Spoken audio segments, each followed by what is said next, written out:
विश्वहेतो शम्भो गिरीश सुरपूजित कामभैरिन् धर्मस्थलेश सकलेश दयापयोदे श्रीमञ्जुनाथनितरां कुरु मङ्गलं मे धर्मस्थलेश सकलेश दयापयोदे श्रीमञ्जुनाथनितरां कुरु मङ्गलं मे कुरु मङ्गलं मे कुरु मङ्गलं मे।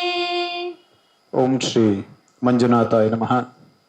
ಪರಮ ಪೂಜ್ಯ ಕಾವಂದರಿಗೂ ಮಾತೃಶ್ರೀ ಅಮ್ಮನವರಿಗೆ ಹೊಂದಿಸಿಕೊಳ್ಳುತ್ತಾ ವೇದಿಕೆ ಮೇಲೆ ಉಪಸ್ಥಿತಿ ಇರತಕ್ಕಂಥ ಗೌರವಾನ್ವಿತ ಅಮಿತ್ ಸರ್ ಅವರೇ, ಹಾಗೆ ನಮ್ಮ ಗೌರವಾನ್ವಿತ ಟ್ರಸ್ಟಿಗಳಾದ ಶ್ರೀಯುತ ಡಾಕ್ಟರ್ ಹರೀಶ್ ಕೃಷ್ಣ ಸ್ವಾಮಿ ಅವರೇ, ನನ್ನ ಎಲ್ಲ ಕಾರ್ಯಕರ್ತ ಮಿತ್ರರೇ, ಪ್ರತಿ ವರ್ಷ ಬಹುಶಃ ಈ ಒಂದು ಅಹೋಭಾಗ್ಯ ಸಿಕ್ಕಿರ್ತಕ್ಕಂಥದ್ದು ನಮ್ಮ ಗ್ರಾಮಾಭಿವೃದ್ಧಿ ಯೋಜನೆಗೆ ಮಾತ್ರ. ಪೂಜ್ಯ ಕಾವಂದರ ಒಂದು ಚಿಂತನೆ ಮಂಥನೆಯಿಂದ ಧರ್ಮಸ್ಥಳ ಕ್ಷೇತ್ರದ ಆದಿ ಬುನಾದಿಯ ಒಂದು ಸಂಸ್ಕೃತಿಯ ಅಡಿಪಾಯದಲ್ಲಿ ಹಲವಾರು ನೂರಾರು ಸಂಸ್ಥೆಗಳು ಇವತ್ತು ರಾಜ್ಯಾದ್ಯಂತ ಚತುರ್ದಾನ ಪರಂಪರೆಯನ್ನು ಸಾಂಸ್ಥಿಕ ರೂಪದಲ್ಲಿ ಬೆಳೆಸಿ ಲಕ್ಷಾಂತರ ಜನರಿಗೆ ಬೆಳಕಾಗಿದೆ. ಅದರಲ್ಲಿ ಪ್ರಮುಖವಾಗಿರ್ತಕ್ಕಂಥ ಪೂಜ್ಯರ ಒಂದು ಸಂಸ್ಥೆ ಶ್ರೀ ಕ್ಷೇತ್ರ ಧರ್ಮಸ್ಥಳ ಗ್ರಾಮಾಭಿವೃದ್ಧಿ ಯೋಜನೆ. ಇಷ್ಟೆಲ್ಲ ನೂರಾರು ಸಂಸ್ಥೆಗಳು ಇರುವಾಗ ಬಹುಶಃ ಹೊಸ ವರ್ಷದ ದಿನ ಈ ಸಂಸ್ಥೆಯ ಮಾತಾಪಿತೃಗಳಾಗಿರ್ತಕ್ಕಂಥ ಪರಮ ಪೂಜ್ಯ ಕಾವಂದರು ಅಮ್ಮನವರು ಬಂದು ತಮ್ಮ ಮಕ್ಕಳಿಗೆ ಆಶೀರ್ವಚನ ಮಾಡ್ತಕ್ಕಂತಹ ಅಹೋಭಾಗ್ಯ ಖಂಡಿತ ನಮ್ಗೆ ಅನ್ನೋದು ನಮ್ಗೆ ಹೆಮ್ಮೆ, ಜೊತೆಗೆ ಅತ್ಯಂತ ಗುರುತರವಾದ ಜವಾಬ್ದಾರಿಯನ್ನು ಕೂಡ ಅದು ಸೂಚಿಸ್ತಕ್ಕಂಥದ್ದು. ನಮ್ಮ ಮೂಲಕ ಉಳಿದ ಸಂಸ್ಥೆಯ ಎಲ್ಲ ಕಾರ್ಯಕರ್ತರಿಗೆ ಪೂಜ್ಯರ ಮಕ್ಕಳಿಗೆ ಆಶೀರ್ವಾದವನ್ನು ಸಲ್ಲಿಸ್ತಾ ಇದ್ದಾರೆ. ಹಾಗಾಗಿ ಬಹುಶಃ ಎಲ್ಲಿಯಾದ್ರೂ ನಮ್ಮ ಸಂಸ್ಥೆ ಪ್ರತಿಯೊಬ್ಬ ಕಾರ್ಯಕರ್ತನು ಯೋಚನೆ ಮಾಡಬೇಕು, ನಾವು ಎಲ್ಲಾ ವಿಚಾರದಲ್ಲೂ ಮಾದರಿ ತತ್ವದೊಂದಿಗೆ ನಡಿಬೇಕಾಗಿರ್ತಕ್ಕಂಥದ್ದು. ಆ ಮಾದರಿ ತತ್ವವನ್ನ ನೀವು ಮುಂದಿಟ್ಟುಕೊಂಡು ನಡಿಬೇಕನ್ನುವ ಸೂಚ್ಯಂಕವನ್ನ ಪರೋಕ್ಷವಾಗಿ ಪೂಜ್ಯರು ವರ್ಷದ ಪ್ರಥಮ ದಿನ ನಮಗೆ ಕೊಡ್ತಾ ಇದ್ದಾರೆ. ಯಾಕಂದ್ರೆ ಬಹುಶಃ ನಮ್ಮ ಭಾರತೀಯ ಸಂಸ್ಕೃತಿಯಲ್ಲಿ ಒಂದು ಕುಟುಂಬದಲ್ಲಿ ಆ ಕುಟುಂಬದ ಮಾತಾಪಿತೃಗಳು ಮಕ್ಕಳಿಗೆ ಕರೆದು, ಅದು ಯುಗಾದಿಯ ಸಂವತ್ಸರದ ಪ್ರಥಮ ದಿನ ಇರ್ಬೋದು, ಯಾವುದೇ ಆಚರಣೆಯಲ್ಲಿ ಇರ್ಬೋದು, ಒಂದು ಒಳ್ಳೆಯ ಉಪದೇಶ ಕೊಡ್ತಾರೆ. ಆ ಉಪದೇಶವನ್ನ ಹಿರಿಯ ಮಗನಿಗೆ ಕೊಡ್ತಾರೆ. ಆ ಹಿರಿಯ ಮಗ ಉಳಿದ ಎಲ್ಲ ಮಕ್ಕಳಿಗೆ ಅದನ್ನು ಕೊಡ್ಬೇಕಂತಕ್ಕಂಥದ್ದು. ಹಾಗಾಗಿ ಬಹುಶಃ ಆ ದೃಷ್ಟಿಕೋನದಲ್ಲೂ ನಾವು ಅದನ್ನ ತೆಗೆದುಕೊಂಡು ನಮ್ಮ ಒಂದು ಸಂಸ್ಥೆಯ ಸೇವೆಗಳಲ್ಲಿ ಪೂಜ್ಯರ ಅಮ್ಮನವರ ಆಶಯಗಳನ್ನೇ ನಾವು ಹೇಗೆ ಅನೇಕ ಕಾರ್ಯಕ್ರಮಗಳ ಮೂಲಕ ಇನ್ನು ಮುಂದಿನ ಒಂದು ವರ್ಷದವರೆಗೆ ನೀಡ್ಬೇಕನ್ನುವ ಜವಾಬ್ದಾರಿಯನ್ನು ಕೂಡ ಇವತ್ತಿನ ನಮ್ಮ ಈ ಕಾರ್ಯಕ್ರಮವು ನಮಗೆ ವಿಶೇಷವಾಗಿ ನೀಡುತ್ತೆ ಅಂತ ನಾನು ಈ ಸಂದರ್ಭದಲ್ಲಿ ಹೇಳ್ತೇನೆ. ಪ್ರತಿ ವರ್ಷ ನಮಗೆ ಅನುಭವಗಳನ್ನ ನೀಡುತ್ತೆ, ಹೊಸ ವರ್ಷ ನಮಗೆ ಸ್ಫೂರ್ತಿಯನ್ನ ನೀಡುತ್ತೆ. ಆ ಅನುಭವದಲ್ಲಿ ಅನೇಕ ಪಾಠಗಳನ್ನ ನಾವು ತೆಗೆದುಕೊಳ್ತೇವೆ, ಅನೇಕ ಅನುಭೂತಿಗಳನ್ನ ಪಡೆದುಕೊಳ್ತೇವೆ. ಆ ಅನೇಕ ಅನುಭೂತಿಗಳನ್ನ ನಮ್ಮ ಜ್ಞಾನದ ಮೂಲಕ ಇರ್ಬೋದು, ಅನುಭವದ ಮೂಲಕ ಇರ್ಬೋದು, ಅವುಗಳನ್ನ ಬಂಡವಾಳವಾಗಿಟ್ಕೊಂಡು ಮುಂದಿನ ಭವಿಷ್ಯತ್ತಲ್ಲಿ ಹೇಗೆ ನಡಿಬೇಕು, ಆ ನಡಿಬೇಕು ಅನ್ನೋದಕ್ಕೆ ದೈವ ದೇವರ ಪೂಜ್ಯರ ಆಶೀರ್ವಾದ ಬೇಕು. ಅದನ್ನು ಇವತ್ತು ನಾವು ಪಡಿತಾ ಇದ್ದೇವೆ. ಬಹುಶಃ ಗ್ರಾಮಾಭಿವೃದ್ಧಿ ಯೋಜನೆ ಒಂದು ಸಾಮಾಜಿಕ ವ್ಯವಸ್ಥೆಯ ಅತ್ಯಂತ ಸೂಕ್ಷ್ಮ ವ್ಯವಸ್ಥೆಯಲ್ಲಿ ಇರೋದಷ್ಟೇ ಅಲ್ಲದೆ ಸಮಗ್ರವಾಗಿ ವ್ಯಾಪಕವಾಗಿ ಹರಡಿಕೊಂಡಿರ್ತಕ್ಕಂಥದ್ದು. ಇವತ್ತು ನಮ್ಮ ಒಂದು ವ್ಯವಸ್ಥೆ ಅಲ್ಲ, ಅದು ಸಾಮಾಜಿಕವಾಗಿರ್ಬೋದು, ಅರ್ಥ ವ್ಯವಸ್ಥೆ ಆಗಿರ್ಬೋದು, ಗ್ರಾಮಾಭಿವೃದ್ಧಿ ಯೋಜನೆ ಎರಡು ಅತ್ಯಂತ ಕೊನೆಯ ಅಂಚಿನ ಸಂಪರ್ಕದ ಸೇತುವೆ ಆಗಿದೆ. Extreme dead ends. ಆ ಎಕ್ಸ್ಟ್ರೀಮ್ ಡೆಡ್ ಎಂಡ್ಸ್ ಅನ್ನ ಜೋಡಣೆ ಮಾಡ್ತಕ್ಕಂಥದ್ದು ಅಷ್ಟು ಸುಲಭವಾದ ಕೆಲಸ ಅಲ್ಲ. ಒಂದು ಉತ್ತರ ಆದ್ರೆ ಒಂದು ದಕ್ಷಿಣ, ಮತ್ತೊಂದು ಪೂರ್ವ ಆದ್ರೆ ಮತ್ತೊಂದು ಪಶ್ಚಿಮ. ಯಾಕಂದ್ರೆ ನಾವು ಸೇವೆ ಸಲ್ಲಿಸ್ತಕ್ಕಂತಹ ವ್ಯವಸ್ಥೆಗಳು, ಆ ಸಾಂಸ್ಥಿಕ ರೂಪುರೇಷೆಗಳನ್ನ ಗಮನಿಸಿದ್ರೆ, ನಾವು ಬ್ಯಾಂಕಿಂಗ್ ಬಿಸ್ನೆಸ್ ಕರೆಸ್ಪಾಂಡೆಂಟ್ ಆಗಿ ಭಾರತೀಯ ರಿಸರ್ವ್ ಬ್ಯಾಂಕ್ನ ನಿಯಮದ ಪ್ರಕಾರ ಬ್ಯಾಂಕ್ಗಳಿಗೆ BC ಆಗಿದ್ದೇವೆ. ಆ ಬ್ಯಾಂಕ್ಗಳಿಗೆ BC ಆಗಿ, ಬ್ಯಾಂಕ್ಗಳು ಅಂದ್ರೆ ಅತ್ಯಂತ ಒಂದು ಪ್ರೊಫೆಷನಲ್ ವೃತ್ತಿಪರತೆಯನ್ನು ಹೊಂದಿರತಕ್ಕಂಥದ್ದು, ನಿಯಮಬದ್ಧವಾಗಿರ್ತಕ್ಕಂಥದ್ದು, ಅತ್ಯಾಧುನಿಕ ವ್ಯವಸ್ಥೆಯಲ್ಲಿ ಇರ್ತಕ್ಕಂಥದ್ದು. ಅಂತಹ ಒಂದು ಹೈಲಿ ಸ್ಕಾಲರ್ಡ್ ಇನ್ಸ್ಟಿಟ್ಯೂಷನ್ನ ಒಂದು ಸೇವೆಗಳನ್ನ ಇವತ್ತು ಉತ್ತರದಿಂದ ದಕ್ಷಿಣ ತುದಿಗೆ ಬರ್ಬೇಕಂದ್ರೆ ಸಮಾಜದ ಮುಖ್ಯ ವಾಹಿನಿಯಿಂದ ಹೊರಗಿರ್ತಕ್ಕಂತಹ ಸಾಮಾನ್ಯರು, ದುರ್ಬಲರು, ಅಸಹಾಯಕರು, ಅವರು ಸಮಾಜದ ಮುಖ್ಯ ವಾಹಿನಿಯಿಂದನೇ ಹೊರಗಿದ್ದಾರೆ. ಅವರಿಗೆ ಸಾಮಾನ್ಯದ ಸ್ಥಿತಿಗತಿಗಳನ್ನ ಬಹಳ ಸುಲಭವಾಗಿ ತಲುಪತಕ್ಕಂಥದ್ದು ಬಹಳ ಕಷ್ಟಕರವಾಗಿರ್ತಕ್ಕಂಥದ್ದು. ಅವರ ಬೌದ್ಧಿಕ ಮಟ್ಟವಾಗಿರ್ಬೋದು, ಆರ್ಥಿಕ ಮಟ್ಟವಾಗಿರ್ಬೋದು, ಸಾಮಾಜಿಕ ಮಟ್ಟವಾಗಿರ್ಬೋದು, ಎಲ್ಲವೂ ಅತ್ಯಂತ ಕೆಳಮಟ್ಟದಲ್ಲಿರ್ತದೆ. ಅಂಥವರಿಗೆ ಅಂತಹ ಉನ್ನತವಾದ ಒಂದು ವೃತ್ತಿಪರತೆ ಹೊಂದಿರತಕ್ಕಂಥ ಸಂಸ್ಥೆಯ ಸೇವೆಗಳನ್ನ ನೀಡುವಂಥದ್ದು. ಕೇವಲ ಸೇವೆಯನ್ನು ನೀಡೋದಾಗಿದ್ರೆ ತೊಂದರೆ ಇರಲಿಲ್ಲ, ಒಂದು ಕಡೆಯಿಂದ ತೆಗೆದುಕೊಂಡು ಹೋಗಿ ಮತ್ತೊಂದು ಕಡೆ ಕೊಡ್ಬೋದಿತ್ತು. ಆದ್ರೆ ಅದರ ನಡುವೆ ಬ್ರಿಡ್ಜ್ ಆಗಿರ್ಬೇಕಲ್ಲ, ನಿರಂತರವಾಗಿ ನಾವು ಸೇತುವೆ ಆಗಿರ್ಬೇಕಲ್ಲ. ಆ ಸೇತುವೆ ಆಗಿರುವ ಸಂದರ್ಭದಲ್ಲಿ ಆ ಒಂದು ವೃತ್ತಿಪರ ಸಂಸ್ಥೆಗಳು ಸಾಂಸ್ಥಿಕವಾಗಿ ನಿಯಂತ್ರಣದಲ್ಲಿ ಒಳಪಟ್ಟಕ್ಕಂತ ಸಂಸ್ಥೆಗಳ ಎಲ್ಲ ನಿಯಮಗಳನ್ನು ನಾವು ಈ ಸೇತುವೆಯಲ್ಲಿ ಹಾಕ್ಬೇಕು, ಸೇತುವೆಯನ್ನು ಬಲಗೊಳಿಸ್ಬೇಕು.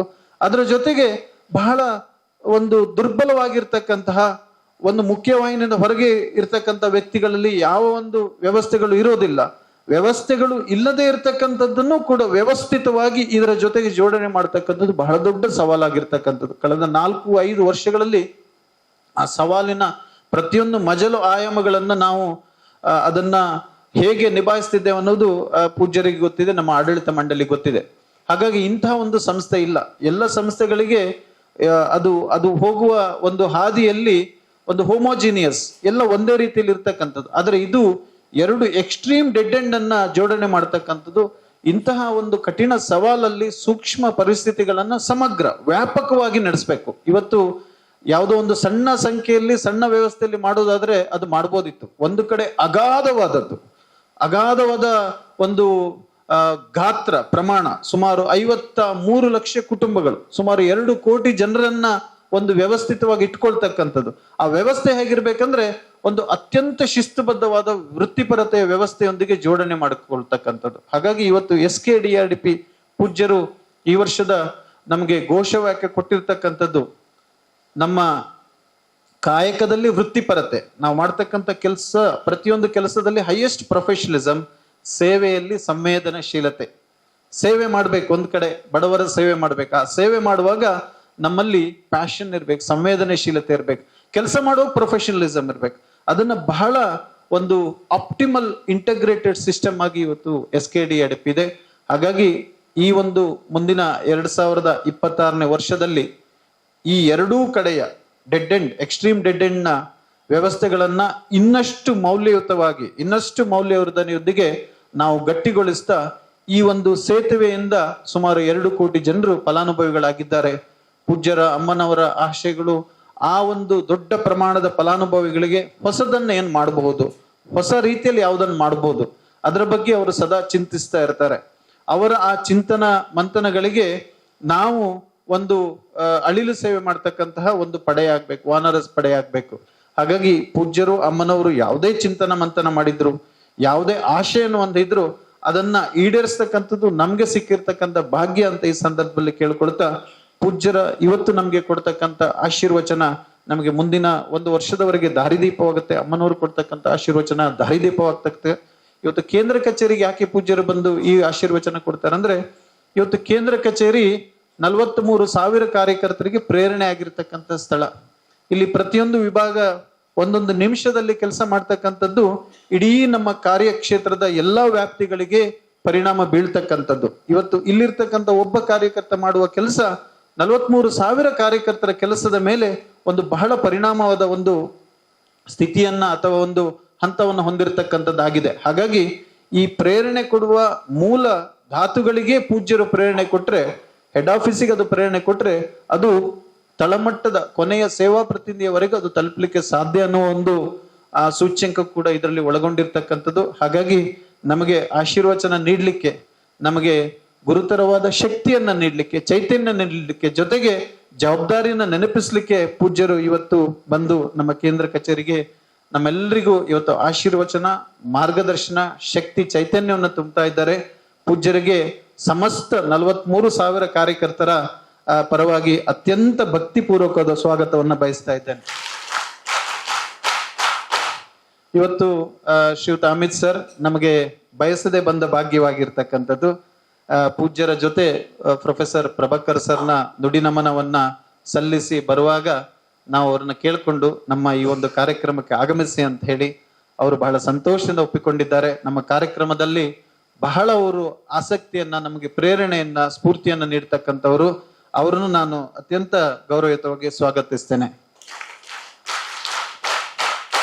ಡಾಕ್ಟರ್ ಹರೀಶ್ ಕೃಷ್ಣ ಸ್ವಾಮಿ ನಮ್ಮ ಗೌರವಾನ್ವಿತ ಟ್ರಸ್ಟಿಗಳು, ಬಹಳ ಮಾರ್ಗದರ್ಶಕರು. ನಿಮ್ಗೆಲ್ರಿಗೂ ಗೊತ್ತಿದೆ, ನಮ್ಮ ಅತ್ಯಂತ ಕ್ಲಿಷ್ಟಕರ ಸಮಯದಲ್ಲಿ ಪೂಜ್ಯರ ಆಶಯದಂತೆ, ಪೂಜ್ಯರ ನಿರ್ದೇಶನದಂತೆ ನಮಗೆ ಒಳ್ಳೆಯ ಮಾರ್ಗದರ್ಶನ ಕೊಡ್ತಕ್ಕಂಥವ್ರು.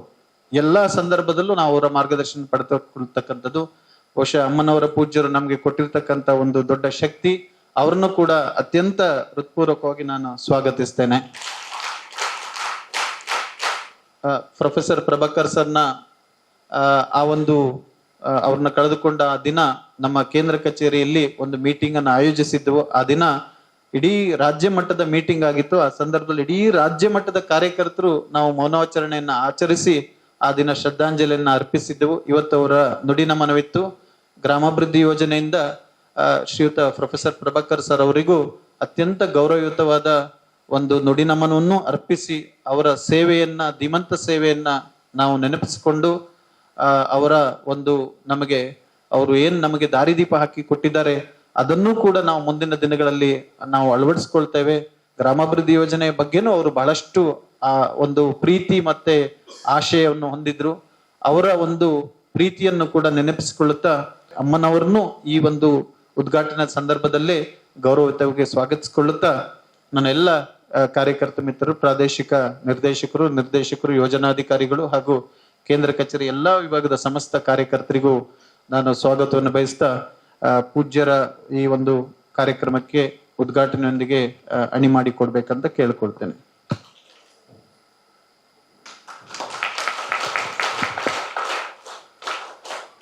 ನಮ್ಮ ಅಕ್ಕರೆ ಕರೆಗೆ ಹೋಗೊಟ್ಟು ಆಗಮಿಸಿದ ಶ್ರೀಯುತ ಅಮಿತ್ ಸರ್ ಇವರಿಗೆ ಸಿಇಒ ವಿಭಾಗದ ಪ್ರಾದೇಶಿಕ ನಿರ್ದೇಶಕರಾದಂತಹ ಶ್ರೀಯುತ ಜಯರಾಮ್ ಸರ್ ಇವರು ಪುಷ್ಪಗುಚ್ಛ ನೀಡಿ ಗೌರವಿಸಬೇಕಾಗಿ ವಿನಂತಿಯನ್ನು ಮಾಡ್ತಿದ್ದೇನೆ. ಅದೇ ರೀತಿ ನಮಗೆ ಪ್ರತ್ಯಕ್ಷ ಹಾಗೂ ಪರೋಕ್ಷವಾಗಿ ಸಹಕಾರ ನೀಡುತ್ತಾ ಬಂದವರು ನಮ್ಮ ಟ್ರಸ್ಟಿಗಳಾದಂತಹ ಶ್ರೀಯುತ ಡಾಕ್ಟರ್ ಹರೀಶ್ ಕೃಷ್ಣ ಸ್ವಾಮಿ ಅವರು. ಇವರಿಗೆ ಪ್ರಾದೇಶಿಕ ನಿರ್ದೇಶಕರಾಗಿರುವಂತಹ ಶ್ರೀಯುತ ಅಬ್ರಂ ಸರ್ ಅವರು ಪುಷ್ಪಗುಚ್ಛ ನೀಡಿ ಗೌರವಿಸಬೇಕಾಗಿ ತಮ್ಮಲ್ಲಿ ವಿನಂತಿಯನ್ನು ಮಾಡ್ತಿದ್ದೇನೆ.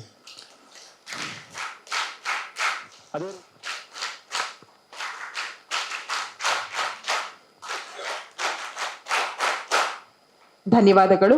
ಮುಂದಕ್ಕೆ ಹೊಸ ವರ್ಷದ ಆಚರಣೆ ಕಾರ್ಯಕ್ರಮದ ಉದ್ಘಾಟನೆಯನ್ನ ನೆರವೇರಿಸಿಕೊಡುವರೆ ಪರಮ ಪೂಜ್ಯರಲ್ಲಿ ಭಕ್ತಿಪೂರ್ವಕವಾಗಿ ಕೇಳಿಕೊಳ್ತಾ ಇದ್ದೇವೆ.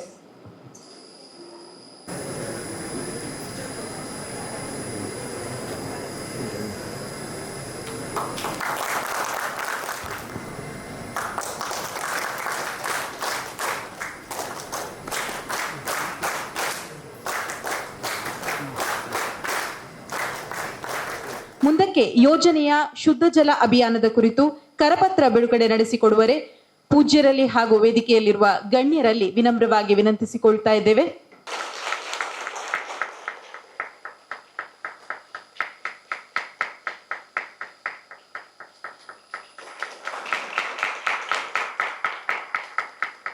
ಓಂ ಶ್ರೀ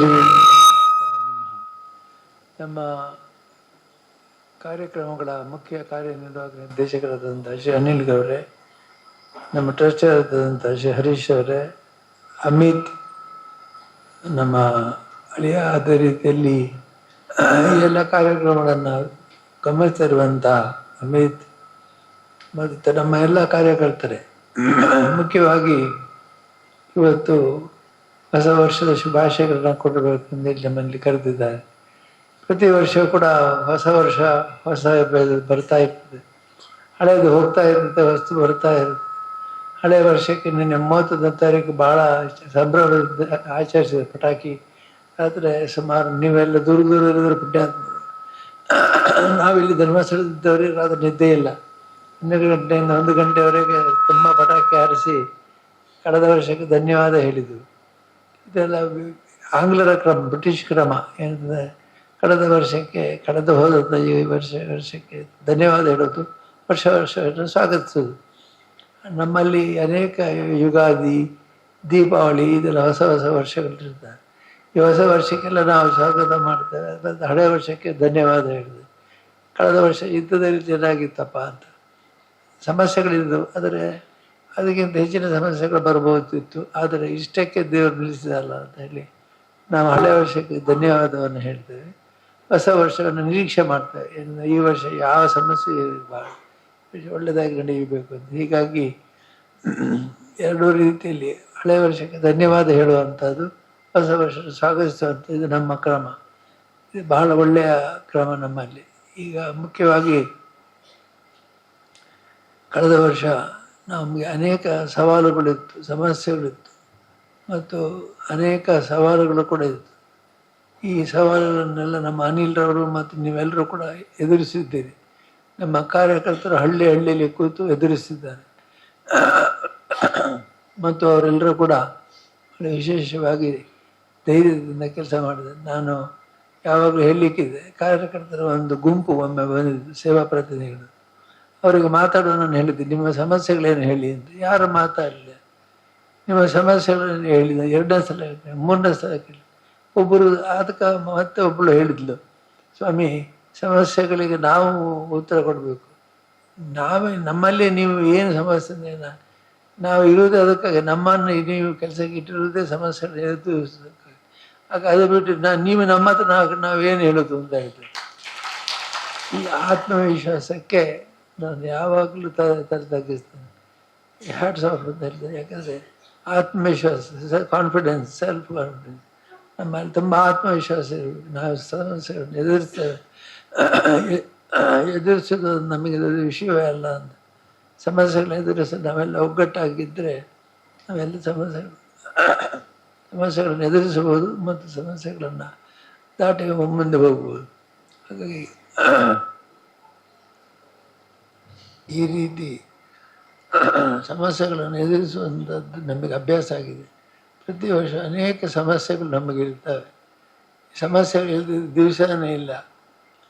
ನಮ್ಮ ಸಂಸಾರದಲ್ಲೇ ಆಗಲಿ, ವೈಯಕ್ತಿಕ ಜೀವನದಲ್ಲೇ ಆಗಲಿ ಸದಾ ಏನಾದರೂ ಸಮಸ್ಯೆಗಳು ಇದ್ದೇ ಇರ್ತದೆ. ನಮ್ಮ ಶ್ರೀಮತಿಯವರು ಎಲ್ಲರಿಗೂ ಆಶೀರ್ವಾದ ಮಾಡ್ತಾರೆ, ಬೇಗ ಮದುವೆ ಆಗಲಿ. ಎಷ್ಟೋ ಜನಕ್ಕೆ ಮದುವೆ ಆಗಿದವರು ನಮ್ಮಲ್ಲಿ ಜಾಸ್ತಿ ಇದ್ದಾರೆ.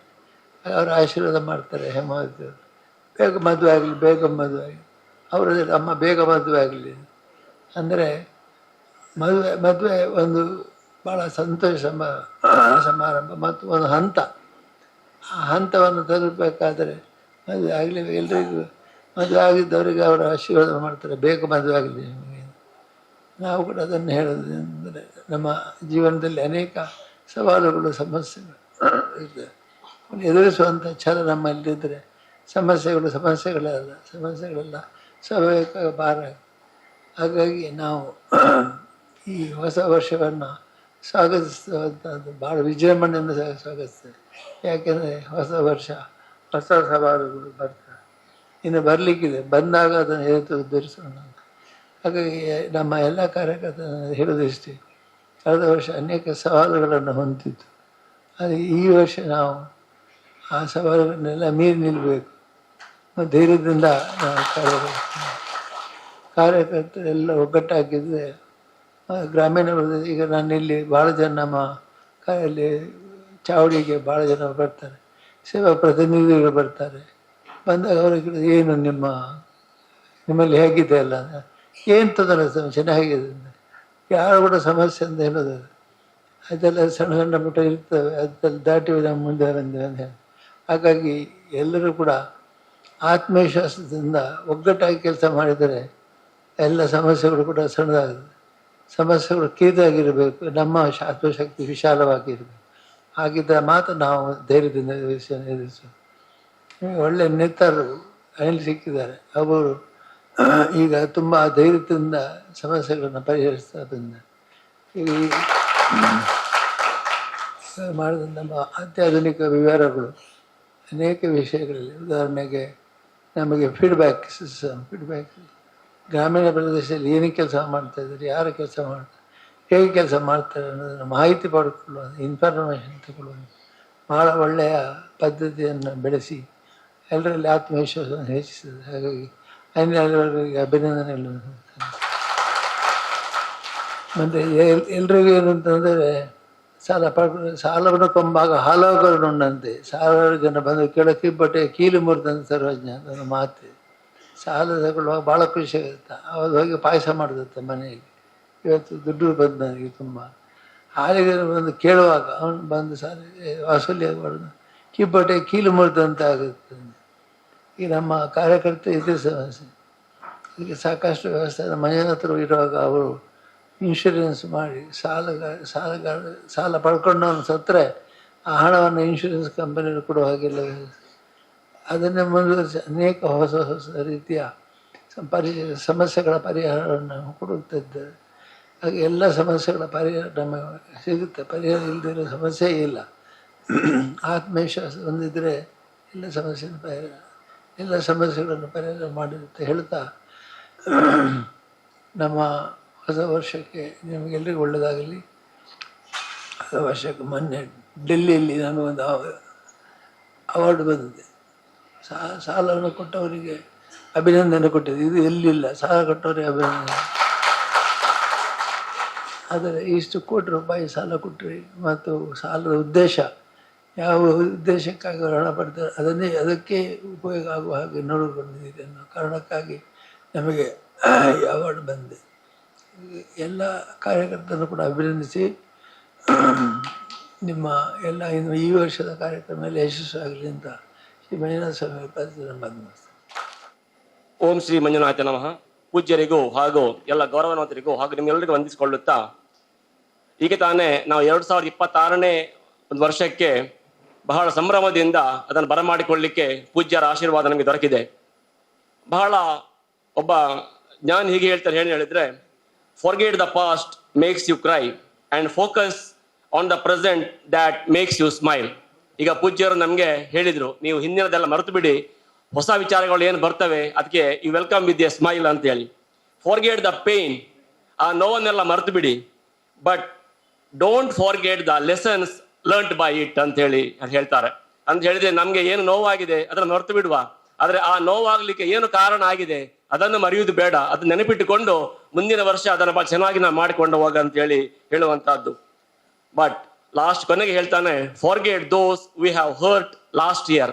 ನಿಮ್ಮನ್ನು ಹಿಂದಿನ ವರ್ಷ ನಿಮ್ಗೆ ಯಾರೆಲ್ಲ ನೋವು ಕೊಟ್ಟಿದ್ದಾರ ಅವರನ್ನ ಮರೆತು ಬಿಡಿ. ಆದ್ರೆ ನಮ್ಗೆ ಪ್ರತಿ ದಿನ, ಪ್ರತಿ ಕ್ಷಣ, ಪ್ರತಿ ಹಂತದಲ್ಲೂ ಕೂಡ ನಮ್ಮನ್ನ ಪ್ರೀತಿಸುತ್ತಿರುವಂತಹ ಪೂಜ್ಯರನ್ನು ಮತ್ತು ಮಾತೃಶ್ರೀಯವರನ್ನು ಮಾತ್ರ ಮರಿಬೇಡಿ ಅಂತ ಹೇಳುವಂತಹ ಈ ಒಂದು ಮಾತಿನೊಂದಿಗೆ 2026ನೇ ಇಸ್ವಿ ನಮ್ಗೆ ಹೇಗಂತ ಗೊತ್ತಿಲ್ಲ, ನಾವು ಮುಂದೆ ನೋಡಿಲ್ಲ, ಭವಿಷ್ಯವನ್ನ ನೋಡಿಲ್ಲ. ಆದರೆ ನಮಗಿರುವಂತಹ ಭರವಸೆ ಎರಡು ಮಾತ್ರ. ಅದು ಯಾವುದಂತ ಹೇಳಿದ್ರೆ, ಒಂದು ಮಂಜುನಾಥ ಸ್ವಾಮಿಯ ನಮಗೆ ಅನುಗ್ರಹ, ಪೂಜ್ಯ ದಂಪತಿಗಳ ನಮಗೆ ಆಶೀರ್ವಾದ. ಈ ಭರವಸೆಯೊಂದಿಗೆ ಖಂಡಿತವಾಗಿ ಮುಂದೆ ಏನೇ ಆದ್ರೂ ಕೂಡ ಅದನ್ನ ನಾವು ಧೈರ್ಯವಾಗಿ ಎದುರಿಸ್ತೇವೆ ಅಂತ ಹೇಳುವಂತಹ ಒಂದು ವಿಶ್ವಾಸದೊಂದಿಗೆ ಈಗಾಗಲೇ ಪೂಜ್ಯರು ನಮ್ಗೆ ಹೇಳಿದ್ರು, ನಮ್ಗೆ ಅನಿಲ್ ಸರ್ ಅಂತಹ ಒಬ್ಬ ಧೀಮಂತ ನಾಯಕ ಇಲ್ಲಿದ್ದಾರೆ, ನಮ್ಗೆ ಅವರು ಈ ಯೋಜನೆಯನ್ನು ಚೆನ್ನಾಗಿ ಮುನ್ನಡೆಸಿಕೊಂಡು ಹೋಗ್ತಾರಂತ. ಖಂಡಿತವಾಗಿ ಅವರ ಒಂದು ಸಾರಥ್ಯದಲ್ಲಿ ನಮ್ಮ ಮುಂದಿನ ಒಂದು ಹಂತಗಳಲ್ಲಿ, ಮುಂದಿನ ವರ್ಷಗಳಲ್ಲಿ ನಾವು ನಮ್ಮ ಈ ಗ್ರಾಮಾಭಿವೃದ್ಧಿ ಯೋಜನೆಯನ್ನ ಇನ್ನು ಉನ್ನತ ಮಟ್ಟಕ್ಕೆ ಏರಿಸುವ, ಇನ್ನು ಉತ್ತಂಗಕ್ಕೆ ಏರಿಸುವ ಹೇಳುವಂತಹ ಒಂದು ನಿಟ್ಟಿನಲ್ಲಿ, ಈ ನಿಟ್ಟಿನಲ್ಲಿ ನಮ್ಮ ಎಲ್ಲ 43,000 ಮಂದಿ ಕೂಡ ಪ್ರತಿಯೊಬ್ಬರು ಹೆಗಲು ಕೊಟ್ಟಲ್ಲಿ ಖಂಡಿತವಾಗಿ ನಮ್ಮ ಈ ಒಂದು ಗ್ರಾಮಾಭಿವೃದ್ಧಿ ಯೋಜನೆಗೆ ಹೊಸ ರೂಪ ಬರುತ್ತೆ ಹೇಳುವಂತಹ ಒಂದು ವಿಶ್ವಾಸದೊಂದಿಗೆ ಈ ಒಂದು ಸಂದರ್ಭದಲ್ಲಿ ನಮಗೆ ಬಂದು ಅವರ ಒಂದು ಬಿಡುವಿಲ್ಲದ ಒತ್ತಡದಲ್ಲಿ ಕೂಡ ಬಂದು ನಮ್ಗೆ ಆಶೀರ್ವದಿಸಿ ನಮ್ಗೆಲ್ಲರಿಗೂ ಕೂಡ ಉತ್ಸಾಹ ತುಂಬಿಸಿದಂತಹ ಪೂಜ್ಯ ಕಾವಂದರಿಗೆ ತಮ್ಮೆಲ್ಲರ ಪರವಾಗಿ ನಾನು ಭಕ್ತಿಪೂರ್ವಕ ಪ್ರಣಾಮಗಳನ್ನ ಅರ್ಪಿಸ್ತಾ ಇದ್ದೇನೆ. ಹಾಗೆ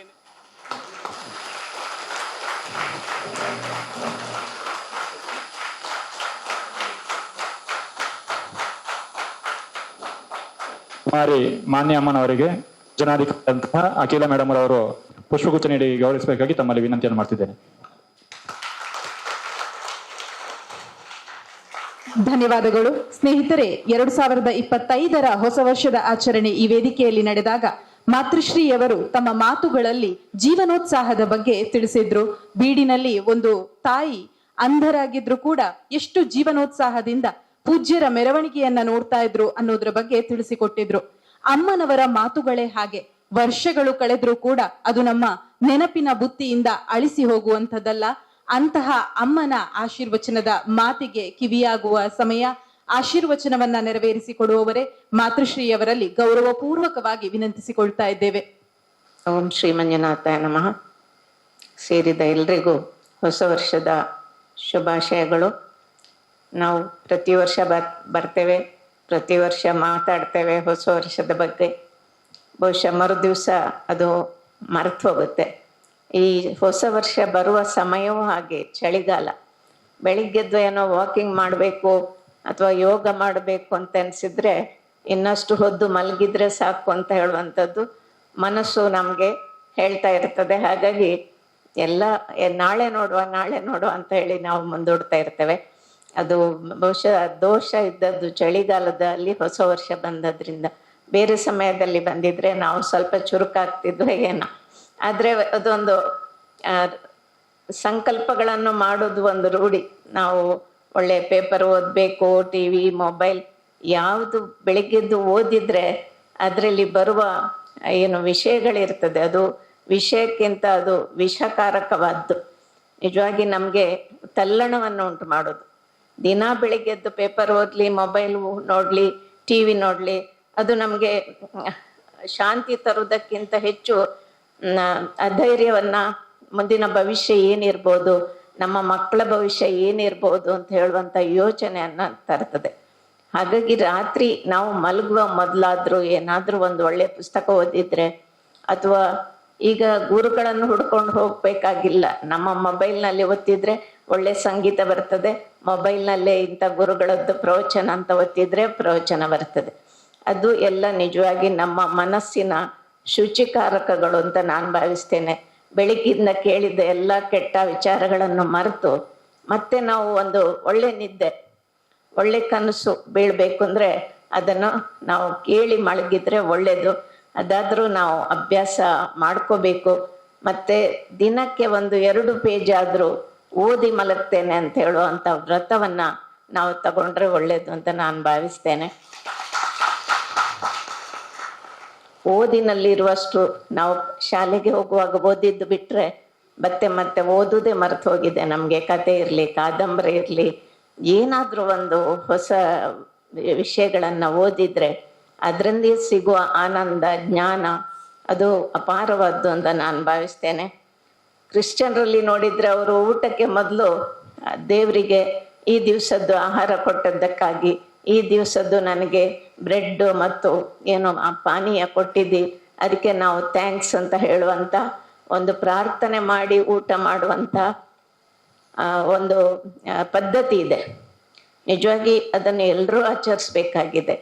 ಯಾಕೆಂದ್ರೆ ನಾವು ಹೇಳ್ತೇವೆ, ನಾನು ತೋಟ ಮಾಡಿದ್ದೆ, ನಾನು ಗದ್ದೆ ಮಾಡಿದ್ದೆ, ನಾನು ಎಷ್ಟು ಕಷ್ಟಪಟ್ಟು ತೆಂಗಿನ ಸಸಿ ನೆಟ್ಟೆ, ಇದು ಮಾಡಿದ್ದೆ, ಅದು ಮಾಡಿದ್ದೆ, ಎಲ್ಲ ನಾನು ಬೆವರಿಳಿಸಿ ಮಾಡಿದ್ದು ಅಂತ.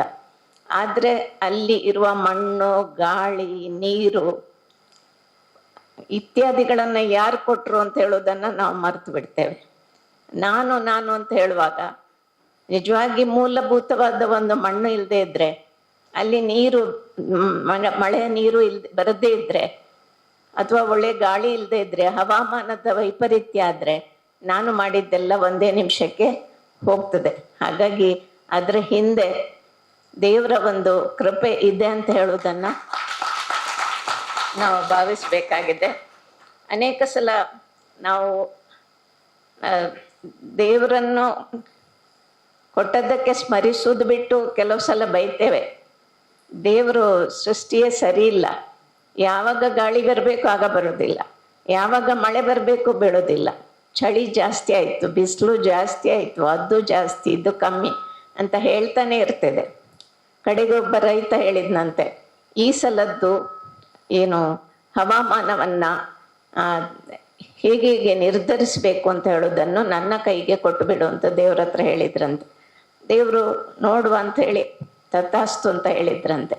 ಅವನು ಕಾಲಕ್ಕೆ ಏನು ಬೇಕು, ಮಳೆ, ಗಾಳಿ, ಬಿಸಿಲು ಎಲ್ಲವನ್ನು ಕೊಟ್ಟು ತನ್ನ ಗಿಡವನ್ನ ಬೆಳೆಸಿದ್ನಂತೆ. ಪೈರು ತುಂಬಿ ನಿಂತಿದೆ, ಅವನಿಗೆ ತುಂಬಾ ಸಂತೋಷ ಆಯ್ತು. ನಾನು ಸೃಷ್ಟಿಕರ್ತನಾಗಿದ್ರೆ ಹೇಗೆ ಆಗ್ತದೆ ನೋಡಿ. ಈ ಸೃಷ್ಟಿಕರ್ತ ಕೆಲವೊಮ್ಮೆ ಏನೇನೋ ಮಾಡಿ ಹುಳ ಬರೋ ಹಾಗೆ ಆಗ್ತದೆ, ಮಳೆ ಜೋರಾಗುತ್ತೆ, ಅತಿವೃಷ್ಟಿ ಅನಾವೃಷ್ಟಿ ಆಗ್ತದೆ ಅಂತ ಹೇಳಿ ಬಹಳ ಸಂತೋಷದಿಂದ ಗದ್ದೆಯನ್ನ ಕೊಯ್ದು ಮನೆಗೆ ತಂದು ಹೊಡಿಬೇಕಾದ್ರೆ ಅದರಲ್ಲಿ ಎಲ್ಲ ಜೋಳು, ಒಳಗೆ ಕಾಳೇ ಇಲ್ಲ. ಯಾಕೆಂದ್ರೆ ಎಲ್ಲವೂ ಅತಿ ಆದ್ರೆ ನಾವು ನಮ್ಮ ಮಕ್ಕಳನ್ನು ಹಾಗೆ ಬೆಳೆಸ್ಬೇಕು ಅಂತ ನೋಡ್ತೇವೆ. ಯಾವುದೇ ಕಷ್ಟ ಆಗ್ಬಾರ್ದು, ಎಲ್ಲವೂ ಅವರಿಗೆ ಕೂತಲ್ಲೇ ಸಿಗ್ಬೇಕು. ಆದ್ರೆ ಕೂತಲ್ಲಿ ನಾವು ಕೊಟ್ಟಾಗ ಅವರಲ್ಲಿ ಒಂದು ರೀತಿಯ ಆಲಸ್ಯ ಬೆಳೀತದಲ್ಲದೆ ಚುರುಕುತನ ಬೆಳೆಯೋದಿಲ್ಲ. ಈ ಯಾವಾಗ ವೈಪರೀತ್ಯ ಇರ್ತದೆ ಆಗ ಈ ಭತ್ತದ ಪೈರಾಗಿರ್ಬೋದು ಅಥವಾ ಮರ ಗಿಡಗಳಾಗಿರ್ಬೋದು ತಮ್ಮ ಬೇರನ್ನು ಆಳಕ್ಕೆ ಇಳಿಸಿ ಬೇಕಾದ್ದು ಏನು ಅವರಿಗೆ ಗೊಬ್ಬರ ಬೇಕು, ನೀರು ಬೇಕು, ಅದನ್ನೆಲ್ಲ ಎಳ್ಕೊಂಡು ಸರಿಯಾಗಿ ಬೆಳೀತದೆ. ಆಗ ಅಲ್ಲಿ ಜೊಳ್ಳು ಬರೋದಿಲ್ಲ, ಕಾಳು ಬರ್ತದೆ. ಎಲ್ಲ ನಾವೇ ವ್ಯವಸ್ಥೆ ಮಾಡಿದ್ರೆ ಅದು ಜೊಳ್ಳೆ ಬರೋದು.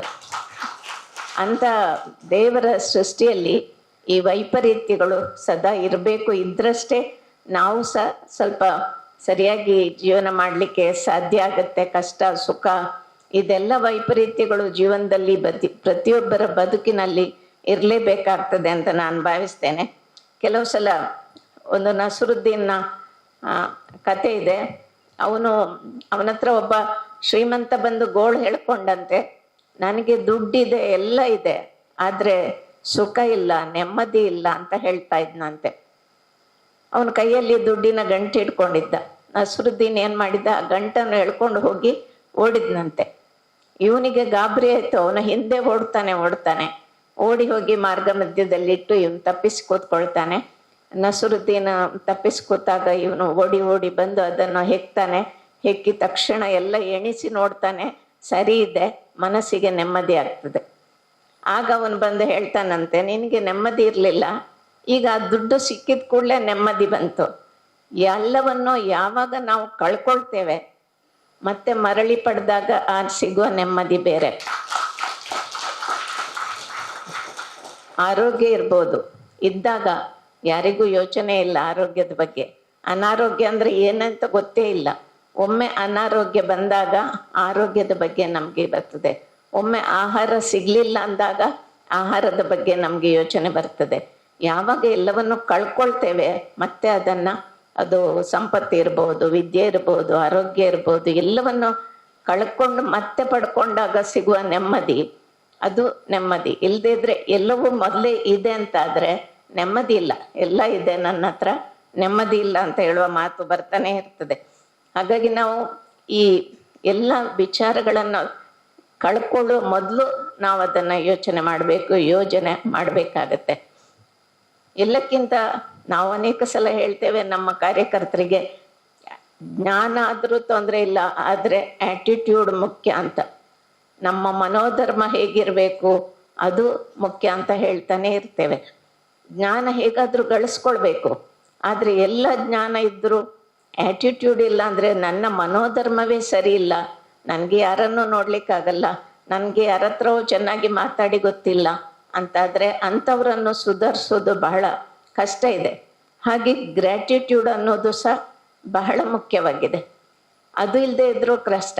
ಏರಿಗೆ ಎಷ್ಟೇ ಮಾಡಲಿ, ನಮ್ಮ ಸಂಬಂಧಿಕರು ಇರ್ಬೋದು, ಫ್ರೆಂಡ್ಸ್ ಇರ್ಬೋದು, ಎಷ್ಟೇ ನಾವು ಮಾಡ್ತೇವೆ, ಒಂದು ಸಲ ಏನಾದರೂ ನಮ್ಮಿಂದ ತಪ್ಪಾದ್ರೆ ಮತ್ತೆ ಅವರು ನಮ್ಮನ್ನು ತಿರುಗಿ ನೋಡೋದಿಲ್ಲ.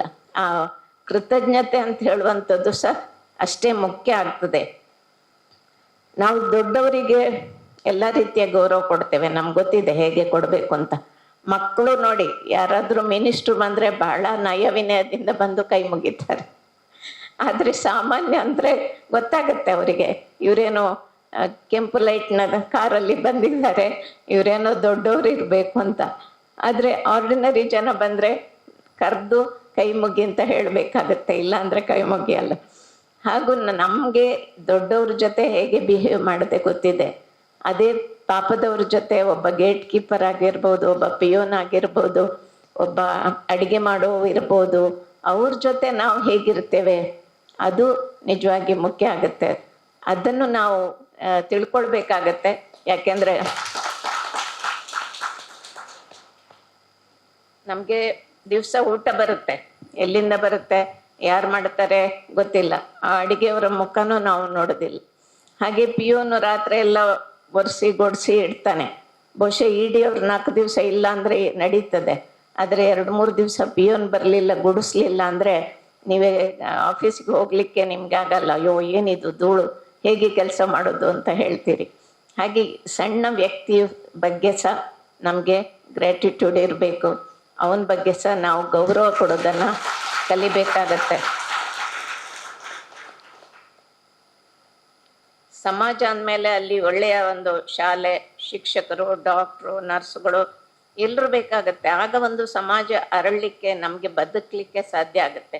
ಎಲ್ಲಿ ದೊಂಬಿ, ಗಲಾಟೆ, ಅನಾಚಾರಗಳು ಇರ್ತದೆ, ಅಲ್ಲಿ ಮಕ್ಕಳನ್ನು ನಮಗೆ ಶಾಲೆ ಕಳಿಸ್ಲಿಕ್ಕೆ ಭಯ ಆಗತ್ತೆ, ಸಮಾಜದಲ್ಲಿ ಬಿಡ್ಲಿಕ್ಕೆ ಭಯ ಆಗತ್ತೆ. ಹಾಗಾಗಿ ಒಂದು ಸುಸಂಸ್ಕೃತ ಸಮಾಜ ಅದು ನಮ್ಮ ಬೆಳವಣಿಗೆಗೆ ಮತ್ತು ಮಕ್ಕಳ ಬೆಳವಣಿಗೆಗೆ ಬಹಳ ಅಗತ್ಯ. ಆ ಸುಸಂಸ್ಕೃತ ಸಂಸ್ಕೃತಿಯನ್ನ ನಾವು ರೂಢಿಸ್ಕೊಳ್ಳೋದು ಮತ್ತು ನಮ್ಮ ಮಕ್ಕಳಿಗೆ ಅದನ್ನು ಹೇಳಿಕೊಡೋದು ಸಹ ಬಹಳ ಮುಖ್ಯ ಅಂತ ನಾನು ಭಾವಿಸ್ತೇನೆ. ಇತ್ತೀಚೆಗೆ ಕೌನ್ ಬನೇಗಾ ಕರೋಡ್ಪತಿಯಲ್ಲಿ ಅಮಿತಾಬ್ ಬಚ್ಚನ್ ಜೊತೆ ಒಬ್ಬ ಹುಡುಗ ಹೇಗೆ ಮಾತಾಡಿದ ಅಂತ ಹೇಳುವಂಥದ್ದು ಇಡೀ ಎಲ್ಲ ಪೇಪರ್ಗಳಲ್ಲಿ ಬಂದಿತ್ತು. ಆದರೆ ಅಪ್ಪ ಅಮ್ಮ ಕೂತ್ಕೊಂಡು ಖುಷಿ ಪಡ್ತಾ ಇದ್ರು. ಅಂದ್ರೆ ಅವನು ಮಾಡುದು ತಪ್ಪು ಅಂತ ಅವರ ಭಾವನೆಗೆ ಬರಲಿಲ್ಲ. ನನ್ನ ಮಗ ಅಷ್ಟು ಧೈರ್ಯಶಾಲಿ ಅಂತ ತಿಳ್ಕೊಂಡಿದ್ರು. ಧೈರ್ಯ ಬೇರೆ, ಗೌರವ ಕೊಡೋದು ಬೇರೆ. ಹೇಗೆ, ಯಾರಲ್ಲಿ, ಎಲ್ಲಿ, ಯಾವ ರೀತಿ ಮಾತಾಡಬೇಕು ಅಂತ ಕಲಿಸೋದು ಬಹಳ ಮುಖ್ಯ ನಮ್ಮ ಮುಂದಿನ ಪೀಳಿಗೆಗೆ. ಅವರಿಗೆ ಎಂಥ ಒಂದು ಉದ್ದಟತನ ಬಂದಿರ್ತದೆ ಅಂದರೆ ಯಾರು ಬಂದರೂ ಅವರು ಕೇರ್ ಮಾಡೋದಿಲ್ಲ. ಮನೆಯವರಿಗೆ ನನ್ನ ಮಗ ಬಹಳ ಹುಷಾರ್, ನನ್ನ ಮಗ ಧೈರ್ಯವಂತ, ನನ್ನ ಮಗ ಯಾರಿಗೂ ಕೇರ್ ಮಾಡಲ್ಲ ಅಂತ ಹೇಳುವಂಥದ್ದನ್ನೇ ಇರ್ತದೆ ಅಲ್ಲದೆ ಅದು ಅವಿನಯ ಅಂತ ಹೇಳುವಂಥದ್ದು ಅವರಿಗೆ ಗೊತ್ತಾಗೋದಿಲ್ಲ. ಇದ್ರ ಬಗ್ಗೆ ಸಹ ನಾವು ಎಚ್ಚರ ವಹಿಸ್ಬೇಕಾಗತ್ತೆ. ಒಂದ್ಸಲ ಒಬ್ಬ ಕಂಪನಿಯ ಮಾಲೀಕ ಹೇಳಿದ್ನಂತೆ, ನನ್ನ ಕಂಪನಿ ತುಂಬ ಬೆಳೆದಿದೆ, ಇವತ್ತು ನನ್ನ ಕಂಪನಿ ಗೂಡ್ಸ್ಗಳೆಲ್ಲ ವಿದೇಶಕ್ಕೆ ಹೋಗ್ತಾ ಇದೆ ಅಂತ. ಆಗ ಅವನ ಸ್ನೇಹಿತ ಹೇಳ್ತಾನೆ, ಬಹುಶಃ ನಿನ್ನ ಕಂಪನಿಯಲ್ಲಿ ಒಳ್ಳೆ ವರ್ಕರ್ಸ್ ಇರಬೇಕು, ಎಫಿಷಿಯೆಂಟ್ ವರ್ಕರ್ ಇರಬೇಕು ಅಂತ ಹೇಳಿದ್ನಲ್ಲ. ಇಲ್ಲ, ನನ್ನ ಕಂಪನಿಯಲ್ಲಿ ಯಾರೂ ಎಫಿಷಿಯೆಂಟ್ ಇಲ್ಲ. ಅಕೌಂಟೆಂಟ್ ಸರಿ ಇಲ್ಲ, ದಿವಸ ನೋಡಬೇಕು ಅಕೌಂಟ್ ಹೇಗೆ ಬರೆದಿದ್ದಾನೆ ಅಂತ ಹೇಳಿ. ಮತ್ತೆ ಎಲ್ಲವೂ ನಾನೇ ನೋಡಬೇಕಾಗತ್ತೆ. ಮ್ಯಾನೇಜರ್ಸು ಸರಿ ಇಲ್ಲ, ವರ್ಕರ್ಸು ಸರಿ ಇಲ್ಲ. ಆದರೆ ಇವನ ಕಂಪನಿ ಬೆಳೆದಿದೆ, ವಿದೇಶಕ್ಕೆ ಗುಡ್ಸ್ ಹೋಗ್ತಾ ಇದೆ. ಆದರೆ ಅವನಿಗೆ ಅದನ್ನು ಶೇರ್ ಮಾಡ್ಕೊಳ್ಳಿಕ್ಕೆ ಮನಸ್ಸಿಲ್ಲ. ಅವನಿಗೆ ಆ ಏನು ಎಫಿಷಿಯನ್ಸಿ ಬಗ್ಗೆ ಮತ್ತು ಅವನಿಗೆ ಗ್ರ್ಯಾಟಿಟ್ಯೂಡ್ ಇಲ್ಲ. ಈ ಗ್ರ್ಯಾಟಿಟ್ಯೂಡ್ ಇಲ್ಲದೆ ಇದ್ದರೆ ಅಂಥ ಕಂಪನಿಯಲ್ಲಿ ಕೆಲಸ ಮಾಡೋದು ಬಹಳ ಕಷ್ಟ. ಅವರು ಮಾಡಿದ್ದನ್ನು ನಾವು ತಿಳ್ಕೊಳ್ಬೇಕಾಗತ್ತೆ. ಇಷ್ಟು ಜನ ಇಲ್ಲದೆ ಇದ್ದರೆ ನಮ್ಮ ಸಂಸ್ಥೆ ಬೆಳಿಲಿಕ್ಕೆ ಸಾಧ್ಯವೇ ಇಲ್ಲ. ನಾನೇ ಮಾಡಿದ್ದು ಅಂತ ಹೇಳಿದರೆ ಖಂಡಿತ ಅಸಾಧ್ಯ. ಕೃಷ್ಣನ ಕೊಳಲಿಗೂ ಒಂದ್ಸಲ ಅಹಂಕಾರ ಬಂತಂತೆ. ಕೃಷ್ಣ ಯಾವಾಗ ನೋಡಿದ್ರು ನನ್ನನ್ನು ಸೊಂಟದಲ್ಲಿ ಇಟ್ಕೊಳ್ತಾನೆ, ಬಾಯಲ್ಲಿ ಇಟ್ಕೊಳ್ತಾನೆ, ಕೈಯಲ್ಲಿ ಇಟ್ಕೊಂಡಿರ್ತಾನೆ. ನಾನೇ ದೊಡ್ಡವ, ಬೇರೆ ಯಾರನ್ನು ಹತ್ರ ಸೇರಿಸೋದಿಲ್ಲ, ನನ್ನಷ್ಟು ಕೃಷ್ಣನಿಗೆ ಹತ್ತಿರ ಆದವರು ಯಾರೂ ಇಲ್ಲ ಅಂತ ಅದು ಯೋಚನೆ ಮಾಡ್ತಾ ಇತ್ತಂತೆ. ಕೃಷ್ಣನಿಗೆ ಅರ್ಥ ಆಯ್ತು, ಬಹುಶಃ ಇದ್ರದ್ದು ಅಹಂಕಾರ ಜಾಸ್ತಿ ಆಯಿತು ಅಂತ 2 ದಿವಸ ದೂರ ಇಟ್ನಂತೆ ಕೊಳಲನ್ನು. ಯಾವುದೇ ನಾದ ಇಲ್ಲ, ಹಾಗೆ ಒಂದು ಜಡ ವಸ್ತುವಿನ ಹಾಗೆ ಅದು ಅಲ್ಲಿ ಬಿದ್ದುಕೊಂಡಿದೆ. ಆಗ ಅದಕ್ಕೆ ಗೊತ್ತಾಗತ್ತೆ, ಓ ನನ್ನಲ್ಲಿ ನಾದ ಹೊರಡಿಸ್ಬೇಕಾದ್ರೆ ಒಬ್ಬ ಬೇಕಾಗತ್ತೆ, ನಾನು ಒಂದು ನಿಮಿತ್ತ ಮಾತ್ರ. ನಾನು ಊದುವವರಿಲ್ಲದೆ ಇದ್ರೆ ನಾನು ಶೂನ್ಯ. ಅವನ ಮೂಲಕ ಸ್ವರ ಬರ್ತದೆ ಅಲ್ಲದೆ ನಾನೇ ಸ್ವರ ಹೊರಡಿಸ್ತೇನೆ ಅಂತ ಹೇಳೋದು ಸುಳ್ಳು ಅಂತ ಹೇಳುವಂಥದ್ದು ಅದಕ್ಕೆ ಗೊತ್ತಾಯಿತು. ಇದು ನಿಜವಾಗಿ ಒಂದು ರೀತಿಯ ಮನೋಧರ್ಮ. ಆದರೆ ಇನ್ನೊಂದ್ಸಲ ಅದೇ ಕೊಳಲಿಗೆ ಇನ್ನೊಮ್ಮೆ ಈ ರಾಧೆ ಮತ್ತು ಕೃಷ್ಣನ ಯಾರು ಎಲ್ಲ ಸಖಿಯರಿದ್ದಾರೆ ಅವರಿಗೆ ಸಿಟ್ಟು ಬಂತಂತೆ ಈ ಕೊಳಲಿನ ಬಗ್ಗೆ. ಅವನಿಲ್ಲದಾಗ ಅದನ್ನು ಕದ್ಕೊಂಡು ಹೋಗಿ ದೂರ ತಗೊಂಡು ಹೋದ್ರಂತೆ. ಮತ್ತೆ ಕೇಳ್ತಾರಂತೆ ಅದರಲ್ಲಿ, ಯಾಕೆ ನೀನು ಯಾವಾಗಲೂ ಕೃಷ್ಣನಿಗೆ ಹತ್ರ ಆಗಿರ್ತಿ, ಯಾಕೆ ನಮ್ಗಿಂತಲೂ ನೀನು ಅವನಿಗೆ ಆತ್ಮೀಯನಾಗಿದ್ದಿ ಅಂತ ಕೇಳ್ತಾರಂತೆ. ಆಗ ಕೊಳಲು ಹೇಳಿತಂತೆ, ನನಗೇನು ಗೊತ್ತಿಲ್ಲ, ನಾನು ಬರೀ ಟೊಳ್ಳು. ಅವನು ಸ್ವರ ಊದಿದ್ರೆ ಮಾತ್ರ ನನ್ನ ಸ್ವರ ಹೊರಡ್ಲಿಕ್ಕೆ ಸಾಧ್ಯ ಇದೆ. ಹೀಗೆ ಇದರ ಮನೋಧರ್ಮ ಒಂದು ರೀತಿ ಆದರೆ ಆ ಮನೋಧರ್ಮ ಇನ್ನೊಂದು ರೀತಿ. ನಾವು ಎಲ್ಲದಕ್ಕೂ ನಾವು ನಿಮಿತ್ತ ಅಂತ ಭಾವಿಸಿದ್ರೆ ಮಾತ್ರ ನಮ್ಮಿಂದ ಎಲ್ಲ ಕೆಲಸ ಮಾಡಲಿಕ್ಕೆ ಸಾಧ್ಯ ಇದೆ. ಕಾಯ ನಶ್ವರ ಕೀರ್ತಿ ಶಾಶ್ವತ ಅಂತ ಹೇಳ್ತಾರೆ. ಕೀರ್ತಿನೂ ಎಷ್ಟು ದಿವಸ ಉಳಿತದೆ, ಯಾರಿಗೆ ನೆನಪಿರ್ತದೆ?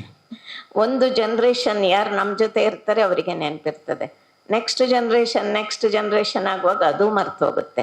ಕೀರ್ತಿನೂ ಯಾವತ್ತೂ ಶಾಶ್ವತ ಇರೋದಿಲ್ಲ. ನಾವಿವತ್ತು ಕೊಟ್ಟದ್ದು ಎಷ್ಟು ಜನರಿಗೆ ಪ್ರಯೋಜನ ಆಯಿತು, ಅವರೆಷ್ಟು ಖುಷಿ ಪಟ್ಟರು. ಈಗ ಇವತ್ತು ಬೆಳಿಗ್ಗೆನೂ ಶಾಲೆಗೆ ಬೆಂಚು ಡೆಸ್ಕ್ ಹೋಯ್ತು. ಅವರು ಆ ಮಕ್ಕಳು ಆ ಹೊಸ ಬೆಂಚಲ್ಲಿ ಕೂತ್ಕೊಂಡು ಖುಷಿ ಪಟ್ಟಿದ್ರೆ ಆ ಇವತ್ತಿನ ಖುಷಿಯೇ ನಮಗೆ ದೊಡ್ಡ ಫಲಿತಾಂಶ ಅಲ್ಲ. ನಾಳೆಗೆ ಯಾರೋ ಹೇಳ್ತಾರೆ ಅವ್ರು ಇಷ್ಟು ಲಕ್ಷ ಬೆಂಚ್ ಕೊಟ್ರಂತೆ, ಇಷ್ಟು ಲಕ್ಷ ಇದು ಕೊಟ್ರಂತೆ, ಅದು ಹೆಚ್ಚು ದಿವಸ ಉಳಿಯೋದಿಲ್ಲ. ಎಲ್ಲವೂ ಕಾಲದ ಇದರಲ್ಲಿ ಕೊಚ್ಚಿಕೊಂಡು ಹೋಗ್ತದೆ. ನಾವೇನು ನೆನೆಸ್ಬೇಕು, ಇವತ್ತು ನನ್ನಿಂದ ಯಾರಿಗಾದ್ರೂ ಏನಾದರೂ ಸಂತೋಷ ಆಗಿದ್ರೆ ಆ ಸಂತೋಷ ನನ್ನದು ಅಂತ ತಿಳ್ಕೊಂಡ್ರೆ ಮಾತ್ರ ಆ ಒಂದು ಖುಷಿ ಪಡಲಿಕ್ಕೆ ನಮಗೆ ದಿನ ಖುಷಿ ಪಡಲಿಕ್ಕೆ ಏನಾದರೂ ಕಾರಣ ಸಿಗ್ತದೆ. ಗ್ರಾಮಾಭಿವೃದ್ಧಿ ಯೋಜನೆಯಲ್ಲಂತೂ ದಿನಾಲೂ ಹೊಸ ವರ್ಷನೇ ಏನಾದರೂ ಒಂದು ಹೊಸ ಕಾರ್ಯಕ್ರಮ. ಇಲ್ಲಿ ನಾವು ಬರುವಾಗ ನೋಡಿದ್ವು, ವರ್ಷಕ್ಕೊಂದು ಕಾರ್ಯಕ್ರಮ ಅಲ್ಲ ನಮ್ಮದು, ವರ್ಷಕ್ಕೆ 10 ಹಲವು ಕಾರ್ಯಕ್ರಮಗಳು. ಹಾಗಾಗಿ ನಾವು ಹಳಬರಾಗುವುದೇ ಇಲ್ಲ, ಯಾವಾಗಲೂ ಹೊಸಬ್ರೆ. ಯೋಜನೆ ಯಾವಾಗಲೂ ಹೊಸತೆ. ಒಂದು ಮನೆಯಲ್ಲಿ ಶ್ರೀಮಂತ ಮನೆಯಲ್ಲಿ ಇಲ್ಲದಿರಲಿ ಧೂಳು ಯಾವಾಗಲೂ ಮನೆಯೊಳಗೆ ಬರ್ತಾನೆ ಇರ್ತದೆ. ಅದಕ್ಕೆ ಶರಣರು ಹೇಳ್ತಾರೆ, ಮನೆಯೊಡೆಯನಿದ್ದಾನೋ ಇಲ್ಲವೋ ಹೊಸ್ತಿಲಲ್ಲಿ ಹುಲ್ಲು ತುಂಬಿ, ಮನೆಯೊಳಗೆ ರಜ ತುಂಬಿ, ಮನೆಯೊಡೆಯನಿದ್ದಾನೋ ಇಲ್ಲವೋ ಅಂತ ಸಂಶಯ ಆಗುತ್ತೆ. ಯಾಕೆಂದ್ರೆ ಇಡೀ ಎದುರು ಗಲೀಜಾಗಿದೆ, ಹುಲ್ಲೆಲ್ಲ ಬೆಳೆದಿದೆ, ಒಳಗೆ ನೋಡಿದ್ರೆ ಧೂಳಿದೆ. ಹಾಗಾಗಿ ಮನೆಯ ಒಡೆಯ ಇದ್ದಾನೋ ಇಲ್ವೋ ಅಂತ ಸಂಶಯದಲ್ಲಿ ಕೇಳ್ತಾರೆ. ಅದು ಬರೀ ಮನೆಗೆ ಕೇಳ್ತಾ ಇಲ್ಲ, ನಮ್ಮ ಇಂದ್ರಿಯಗಳೆಂಬ ಕಿಟಕಿಯ ಮೂಲಕ ಎಷ್ಟೆಲ್ಲ ಬೇಡದ ದ್ವೇಷ, ಅಸೂಯೆ, ಅದು ಇದು ಅಹಂಕಾರ ಬರ್ತಾನೆ ಇರ್ತದೆ ಒಳಗೆ. ಅಲ್ಲಿ ನಾನು ಅಂತ ಒಬ್ಬ ಇಲ್ಲದೆ ಇದ್ರೆ ಇದು ಯಾವಾಗಲೂ ರಜೆ ತುಂಬಿದ ಇರ್ತದೆ. ಅದನ್ನು ಕ್ಲೀನ್ ಮಾಡಬೇಕಾದ್ರೆ ಮತ್ತೆ ಒರೆಸ್ತಾ ಇರಬೇಕಾಗತ್ತೆ, ದಿನ ಧೂಳು ಜಾಡಿಸ್ತಾನೆ ಇರಬೇಕಾಗತ್ತೆ. ಆ ಧೂಳು ಜಾಡಿಸ್ಬೇಕಾದ್ರೆ ನನಗೆ ಯಾಕೆ ಅಸಹ್ಯ ಆಯಿತು ಅವಳ ಬಗ್ಗೆ, ನನಗೆ ಯಾಕೆ ಗರ್ವ ಬಂತು ಅಂತ ನಮ್ಮನ್ನು ನಾವು ಪ್ರಶ್ನಿಸಿಕೊಂಡಾಗ ಆವತ್ತಿನ ಧೂಳನ್ನಾದರೂ ನಮಗೆ ಒರೆಸ್ಲಿಕ್ಕೆ ಸಾಧ್ಯ ಆಗುತ್ತೆ. ಕೆಲವರಿಗೆ ಗೊತ್ತೇ ಆಗಲ್ಲ, ಯಾವಾಗಲೂ ಅಸೂಯೆ ಪಡ್ತಾ ಇರ್ತಾರೆ, ಎಲ್ಲರ ಹತ್ರ ದ್ವೇಷ ಮಾಡ್ತಾರೆ. ಆದರೆ ನಾನು ದ್ವೇಷ ಯಾಕೆ ಮಾಡ್ತೇನೆ ಅಂತ ಅವರು ಪ್ರಶ್ನಿಸ್ಕೊಳ್ಳೋದಿಲ್ಲ, ಆ ಗೋಜಿಗೆ ಹೋಗೋದಿಲ್ಲ. ಹಾಗಾಗಿ ಧೂಳು ತುಂಬ್ತಾನೆ ಇರ್ತದೆ, ಒರೆಸುವ ಗೋಜಿಗೆ ಸಹ ಅವರು ಹೋಗೋದಿಲ್ಲ. ಇಂಥ ಒಂದು ಪರಿಣಾಮವನ್ನು ಬೀರುವ ವಿಚಾರವನ್ನ ನಾವು ಆಗಾಗ ಮಾಡಬೇಕಾಗತ್ತೆ. ಪರಿಮಳ ಅಂತ ಹೇಳೋದು ಒಂದು ಕಸ್ತೂರಿ ಮೃಗದ ಹುಟ್ಟುಗುಣ. ಮೃಗವನ್ನು ಮತ್ತು ಪರಿಮಳವನ್ನ ಅದನ್ನು ಪ್ರತ್ಯೇಕ ಮಾಡ್ಲಿಕ್ಕೆ ಆಗೋದಿಲ್ಲ. ಹಾಗಾಗಿ ಯಾರಲ್ಲಿ ಒಳ್ಳೆ ವ್ಯಕ್ತಿತ್ವ ಇದೆ, ಯಾರಲ್ಲಿ ಒಳ್ಳೆ ಗುಣ ಇದೆ, ಅವರಲ್ಲಿ ಎಲ್ಲ ಕಡೆ ಸನ್ಮಾನ ಸಿಗ್ತದೆ. ಅವರಿಗೆ ಎಲ್ಲರೂ ಆರಾಧನೆ ಮಾಡ್ತಾರೆ, ಅವರಿಗೆಲ್ಲ ಗೌರವಗಳನ್ನ ಸಲ್ಲಿಸ್ತಾರೆ. ಅವ್ರಿಗೆ ಯಾಕೆ ಗೌರವ ಕೊಡಬೇಕು, ನಮ್ಗೆ ಯಾಕೆ ಗೌರವ ಕೊಡ್ತಾ ಇಲ್ಲ ಅಂತ ಹೇಳಲಿಕ್ಕೆ ಆಗೋದಿಲ್ಲ. ವ್ಯಕ್ತಿತ್ವವನ್ನ, ಪರಿಮಳವನ್ನ ಗುರುತಿಸೋದು ನಾವಲ್ಲ, ಹೊರಗಿನವರು ಗುರುತಿಸ್ತಾರೆ. ನಿಜವಾಗಿ ಕಸ್ತೂರಿ ಮೃಗಕ್ಕೆ ಗೊತ್ತಿಲ್ಲ ಪರಿಮಳ ಎಲ್ಲಿಂದ ಬರ್ತದೆ ಅಂತ, ಅದು ಓಡಾಡ್ತಾನೆ ಇರ್ತದೆ ಅಂತೆ ಪರಿಮಳವನ್ನ ಹುಡುಕ್ಲಿಕ್ಕೆ. ಆದ್ರೆ ಕೇಳುವವರಿಗೆ, ನೋಡುವವರಿಗೆ, ಆಸ್ವಾದಿಸುವವರಿಗೆ ಗೊತ್ತಿದೆ ಪರಿಮಳ ಅದರಿಂದಲೇ ಬರ್ತಾ ಉಂಟು ಅಂತ. ಹಾಗಾಗಿ ಅಲ್ಲಿ ಅವರಿಗೆ ಗೌರವ ಸಿಗ್ತದೆ. ನಾವು ನಮ್ಮ ರೂಪದ ಬಗ್ಗೆ ಬಹಳಷ್ಟು ಚಿಂತಿಸ್ತೇವೆ, ಆದ್ರೆ ಇದನ್ನೇ ನಮ್ಮ ಗುಣಗಳ ಬಗ್ಗೆ ಚಿಂತಿಸಿದ್ರೆ, ಇಂಥ ವ್ಯಕ್ತಿತ್ವ ನನ್ನದಾಗಬೇಕು ಅಂತ ಇನ್ನೊಬ್ಬರನ್ನು ನೋಡಿ ನಾವು ತಿಳ್ಕೊಂಡ್ರೆ ನಮ್ಮೆಲ್ಲರಿಗೆ ಇಂಥ ಸಮಾಜದಲ್ಲಿ ಒಂದು ಗೌರವ ಸಿಗ್ಲಿಕ್ಕೆ ಸಾಧ್ಯ ಇದೆ. ಸಮುದ್ರದ ಹತ್ತಿರ ಗಾಳಿ ಕೇಳ್ತದಂತೆ, ನಿನ್ಗೆ ಏನ್ ತರಬೇಕು, ಕಟ್ಟಡಗಳನ್ನು ತರಬೇಕಾ, ಮರಮಟ್ಟು ತರಬೇಕಾ, ಏನು ತರಬೇಕು ಹೇಳು, ಎಲ್ಲವನ್ನೂ ತರ್ತೇನೆ ಅಂತ. ಸಮುದ್ರ ಹೇಳ್ತದಂತೆ, ಮೊದಲೇ ನನ್ನೆಲ್ಲ ಶತಮಾನಗಳಷ್ಟು ಹಳೆಯದು ಕಟ್ಟಡಗಳು, ಸೇತುವೆಗಳು, ಮರಮಟ್ಟು ಎಲ್ಲ ಇದೆ, ನನ್ಗೆ ಅದು ಯಾವುದು ಬೇಡ, ಒಂದು ಹಿಡಿ ಹುಲ್ಲು ತಗೊಂಡ್ ಬಾ ಅಂತ ಹೇಳಿತ್ತಂತೆ. ಓ ಅದೇನು ಒಂದು ಹಿಡಿ ಹುಲ್ಲು ತರೋದು, ನನ್ಗೇನು ಕಷ್ಟ ಅಂತ ಗಾಳಿ ಜೋರಾಗಿ ಬೀಸಿತ್ತಂತೆ. ಹುಲ್ಲು ಅಲ್ಲಿಗೆ ಬಾಗಿತ್ತು, ಗಾಳಿ ಹೋದ್ಮೇಲೆ ಮತ್ತೆ ತಲೆ ಎತ್ತಿತ್ತು. ಮತ್ತೆ ಗಾಳಿ ಪ್ರಯತ್ನ ಮಾಡಿತ್ತು, ಗಾಳಿ ಬಂದಾಗ ಹುಲ್ಲು ಬಾಗ್ತದೆ, ಮತ್ತೆ ತಲೆ ಎತ್ತದೆ. ಇದಕ್ಕೆ ಕಷ್ಟ ಇತ್ತು. ಈ ಹುಲ್ಲನ್ನು ತಗೊಂಡೋಗಿ ಸಮುದ್ರ ರಾಜನಿಗೆ ಕೊಡಬೇಕು, ಆದ್ರೆ ಹುಲ್ಲು ಕೈಗೆ ಸಿಗ್ತಾ ಇಲ್ಲ.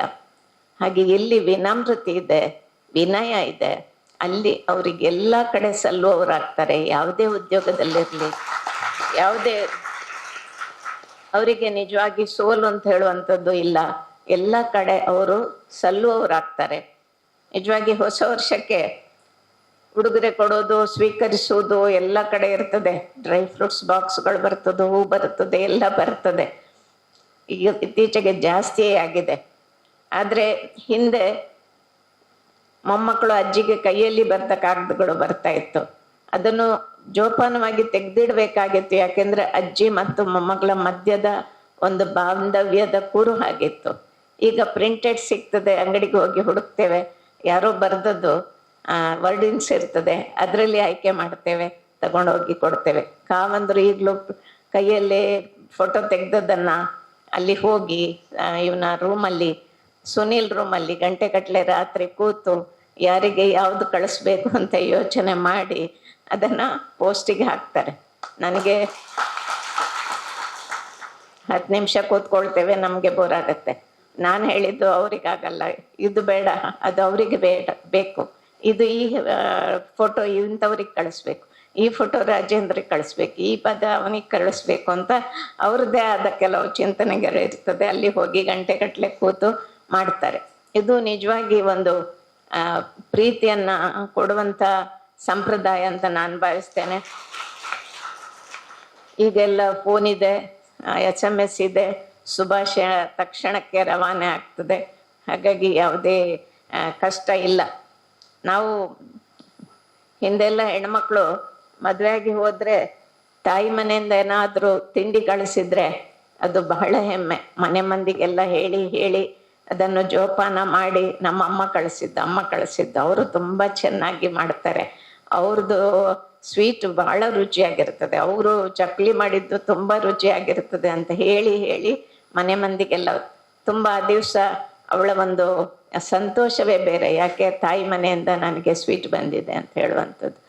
ಈಗ ಮಾಡುವವರು ಇಲ್ಲ, ಗೊತ್ತಿದ್ದವರು ಇಲ್ಲ, ಅದು ಈಗ ಪ್ಯಾಕೆಟ್ಗಳು ಅಂಗಡಿಯಿಂದನೇ ಬರ್ತಾ ಇರ್ತದೆ. ಹಾಗಾಗಿ ಈ ರೀತಿಯ ಒಂದು ಬಾಂಧವ್ಯದ ನೆಲೆಗಳು ಈಗ ಕಡಿಮೆ ಆಗ್ತಾ ಇದೆ.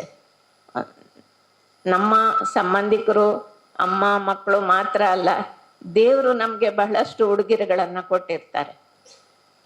ಅಮೂಲ್ಯವಾದ ಯಾವುದಾದ್ರೂ ಒಂದು ಉಡುಗೊರೆ ಆದ್ರೆ ಪ್ರತಿಯೊಬ್ಬರಿಗೆ ಕೊಟ್ಟು ದೇವರು ಕಳಿಸಿರ್ತಾರೆ. ಆದ್ರೆ ನಾವು ಅನೇಕರು ಅದರ ಕವರನ್ನೇ ತೆಗೆದು ನೋಡಿರೋದಿಲ್ಲ. ನಮ್ಮಲ್ಲಿ ಏನಿದೆ ನಮ್ಗೆ ಗೊತ್ತಿಲ್ಲ, ಕವರ್ ತೆಗಿಲಿಕ್ಕೂ ಉದಾಸೀನ ಮಾಡ್ತೇವೆ. ಅನೇಕರಿಗೆ ಲೀಡರ್ಶಿಪ್ ಕ್ವಾಲಿಟಿ ಇರ್ಬೋದು, ಅನೇಕರಲ್ಲಿ ಹಾಡುವ ಸಂಪತ್ತು ಕೊಟ್ಟಿರ್ಬೋದು, ಬರವಣಿಗೆ ಕೊಟ್ಟಿರ್ಬೋದು, ಮಾತುಗಾರಿಕೆ ಕೊಟ್ಟಿರ್ಬೋದು, ಓದುವ ಹವ್ಯಾಸ ಕೊಟ್ಟಿರ್ಬೋದು, ಕ್ರೀಡೆಯಲ್ಲಿ ತುಂಬಾ ಹುಷಾರಿರ್ಬೋದು, ಸಂಗೀತ ಹಾಡೋದ್ರಲ್ಲಿ ಹುಷಾರಿರ್ಬೋದು, ನಾಟಕ ಮಾಡೋದ್ರಲ್ಲಿ ಹುಷಾರಿರ್ಬೋದು. ಏನಾದ್ರೂ ಒಂದು ಪ್ರತಿಭೆ, ಕಲೆ ದೇವರು ಕೊಟ್ಟು ಕಳಿಸಿರ್ತಾರೆ. ಆದ್ರೆ ನಾವು ಕವರ್ ತೆಗೆದು ನೋಡಿಲ್ಲ ಏನು ಕೊಟ್ಟಿದ್ದಾರೆ ಅಂತ. ಸುಮ್ಮನೆ ಬೆಳಿಗ್ಗೆ ಎದ್ದು ಬರ್ತೇವೆ, ಆಫೀಸಲ್ಲಿ ಕೂತ್ಕೊಂಡು ಕೆಲಸ ಮಾಡ್ತೇವೆ, ಸಾಯಂಕಾಲ ಹೋಗಿ ಮನೆಯಲ್ಲಿ ವಿಶ್ರಾಂತಿ ಪಡಿತೇವೆ. ನೋಡ್ಬೇಕು ನನ್ನ ಸಾಮರ್ಥ್ಯ ಏನು, ನನಗೆ ದೇವರು ಏನು ಕೊಟ್ಟಿದ್ದಾರೆ, ಪ್ರತಿಭೆ ಏನು ಕೊಡದೆ ಕಳಿಸ್ಲಿಕ್ಕೆ ಸಾಧ್ಯವೇ ಇಲ್ಲ. ಮರ ಗಿಡಗಳಲ್ಲಿ ನೋಡಿದ್ರೆ ಎಷ್ಟೊಂದು ವೈವಿಧ್ಯತೆ ಕೊಟ್ಟಿದ್ದಾರೆ. ಯಾಕೆ ಒಂದೇ ಬಣ್ಣ ಮಾಡಬಹುದಿತ್ತು. ಬರೀ ಹಸುರನ್ನು ನೀವು ಹಸಿರು ಅಂತ ತಿಳ್ಕೊಳ್ಬೇಡಿ, ಅದರಲ್ಲಿ 50 ವೆರೈಟಿ ಇದೆ. ಹಸುರಿನಲ್ಲಿ ಒಂದೇ ರೀತಿ ಹಸಿರು ಇರೋದಿಲ್ಲ, ಎಷ್ಟೊಂದು ವೆರೈಟಿ ಹೂವು. ಯಾಕೆ ಅಷ್ಟು ವೆರೈಟಿ ಬೇಕಿತ್ತ?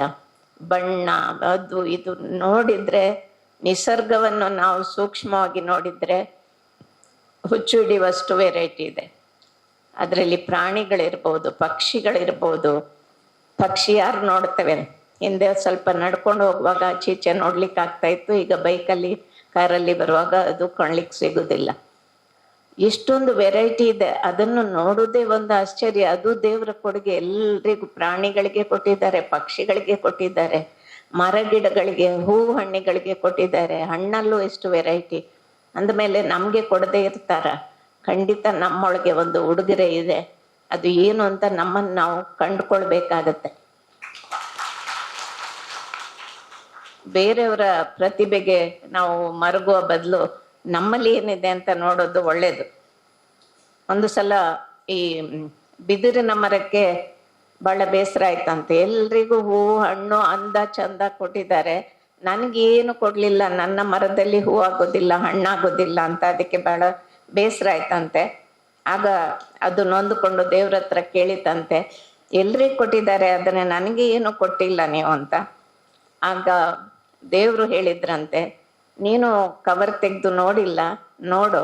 ಯಾಕೆಂದ್ರೆ ನಿನ್ನಲ್ಲಿ ಹೂ ಹಣ್ಣಿಲ್ಲ, ಆದ್ರೆ ನೀನು ಯಾವುದಕ್ಕೆ ಬೇಡ, ಎಲ್ಲದಕ್ಕೂ ಬೇಕು. ಹಿಂದಿನ ಕಾಲದಲ್ಲಿ ಮಗುವಿಗೆ ತೊಟ್ಲು ಕಟ್ಟುವಾಗ್ಲೂ ಬಿದಿರಿನಿಂದ ಕಟ್ತಾ ಇದ್ರು, ಮತ್ತು ಚಟ್ಟ ಕಟ್ಟುವಾಗ್ಲೂ ಅದೇ ಬಿದಿರು ಬೇಕಾಗ್ತಾ ಇತ್ತು. ಮನೆಯಲ್ಲಿಗೆ ಬೇಕು, ಮನೆ ಮಾಡಿಗೆ ಬೇಕು, ಮೊರ ಮಾಡ್ಲಿಕ್ಕೆ ಬೇಕು, ಬೇರೆ ಬೇರೆ ರೀತಿಯ ಇದನ್ನು ಮಾಡ್ಲಿಕ್ಕೆ ಬೇಕಾಗ್ತಾ ಇತ್ತು. ಮತ್ತು ಕೃಷ್ಣನ ಕೊಳಲಿಗೂ ಬಿದಿರು ಬೇಕು. ಹಾಗೆ ಬಿದಿರು ಇಲ್ಲದೆ ಎಲ್ಲೂ ಇಲ್ಲ. ಎಲ್ಲಾ ರೀತಿಯಿಂದಲೂ ಬಿದಿರು ಎಲ್ಲರಿಗೂ ಅಗತ್ಯವಾದ ಒಂದು ವಸ್ತು ಅಂತ ಹೇಳಿದ್ಮೇಲೆ ಅದಕ್ಕೆ ಗೊತ್ತಾಯ್ತಂತ, ಓ ನಾನು ಎಲ್ರಿಗೂ ಅಗತ್ಯವಾಗಿದ್ದೇನೆ ಅಂತ ಹೇಳುವಂಥದ್ದು. ಹೀಗೆ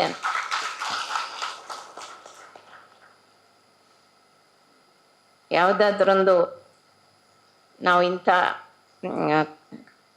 ಗಿಫ್ಟ್ ಏನು ಅಂತ ತಿಳ್ಕೊಂಡು ನಮ್ಮನ್ನು ನಾವು ಈ ವರ್ಷದಲ್ಲಿ ಅದನ್ನು ಒಡೆದು ನೋಡ್ತೇವೆ, ಗಿಫ್ಟನ್ನು ನಮ್ಮನ್ನು ನಾವು ಗುರುತಿಸ್ಕೊಳ್ತೇವೆ ಅಂತ ಹೇಳುವಂಥದ್ದೇ ಒಂದು ಈ ವರ್ಷದ ದೊಡ್ಡ ಶಪಥ ಅಂತ ನಾನು ಭಾವಿಸ್ತೇವೆ. ನಮ್ಮ ಯೋಜನೆಯವರು ಎಷ್ಟೊಂದು ಗಿಫ್ಟ್ ಕೊಡ್ತಾರೆ ಇಡೀ ರಾಜ್ಯಕ್ಕೆ. ಸುಜ್ಞಾನ ನಿಧಿ ಒಂದು ಕಡೆಯಿಂದ ಹೋಗ್ತದೆ, ಒಂದು ಕಡೆಯಿಂದ ಕೆರೆ ಹೋಗ್ತದೆ, ಒಂದು ಕಡೆಯಿಂದ ಬೆಂಚ್ ಡೆಸ್ಕ್ಗಳು ಹೋಗ್ತದೆ, ವಾತ್ಸಲ್ಯ ಮನೆಗಳು ಹೋಗ್ತದೆ. ಇದು ನಿಮ್ಮ ಮೂಲಕವೇ ಹೋಗ್ತಾ ಉಂಟು. ಹಾಗಾಗಿ ನಾವು ಕೊಡುವ, ಯೋಜನೆಯವರು ಕೊಡುವ ಗಿಫ್ಟ್ಗಳಿಗೂ ಲೆಕ್ಕ ಇಲ್ಲ, ಲೆಕ್ಕ ಇಟ್ಟವರಿಲ್ಲ. ಅಷ್ಟೊಂದು ಗಿಫ್ಟ್ಗಳು ಪ್ರತಿ ದಿನ, ಪ್ರತಿ ವರ್ಷ ಇಡೀ ನಾವು ನಮ್ಮ ಜನರಿಗೆ ಕೊಡ್ತಾನೆ ಇರ್ತೇವೆ. ಹಾಗಾಗಿ ಇದು ಒಂದು ಪವಿತ್ರವಾದ ಒಂದು ಜಾಗ ಅಂತ ನಾನು ಭಾವಿಸ್ತೇವೆ. ಯಾಕೆಂದ್ರೆ